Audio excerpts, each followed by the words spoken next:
everyone. My name is André Campbell. I'm your host of Spiritual IV, where we take a few minutes during the middle of our week to just ponder the things of God and just get a little inspiration. And so I'm here in sunny Florida, down in Miami, downtown, parked, and you're going to hear all kind of noises going by, airplanes going over and motorcycles passing by. But I want to share with you today on the topic, and the two shall become one. You know, I've done a lot of weddings. I've done well over 100 weddings. And one of the things I often say in weddings is reminding them that their two lives are now intertwined.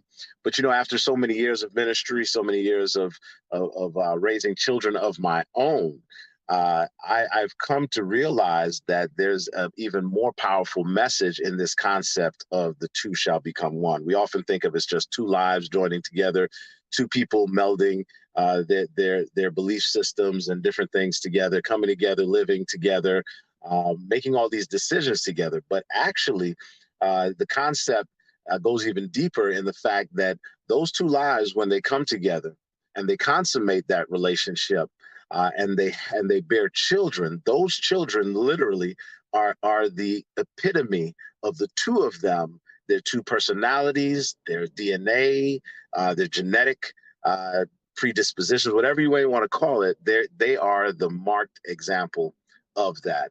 And so we have to be mindful. Number one, be mindful of those whom we join ourselves with, those whom we choose to join our lives with and have children, those whom we choose to marry, because those two mindsets, those two characters and personalities, they become one being in those children that we bear.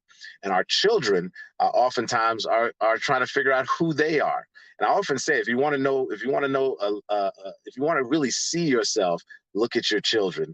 It's not going to just be you. I look at myself. I look at my children. I see myself. I see my wife.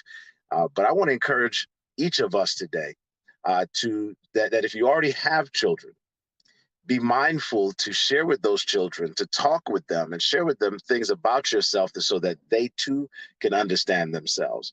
But also, if you're not married and you're considering marriage, considering joining your life. I know as Christians, we often talk about being unequally yoked. That's a whole nother subject, but consider joining yourself with someone whom you have, and this is a strong word for some people, who you have vetted.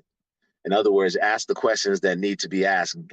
Spend time with that individual, paying attention, so that you'll understand the character that you're joining yourself with, because truly the two shall become one. And so I want to encourage us today, be blessed. And until we meet again next week, I'll bring you another word of encouragement with Spiritual IV. God bless you. And I want to thank my buddy Stan for making sure this happens week after week. See you next week. In the middle of the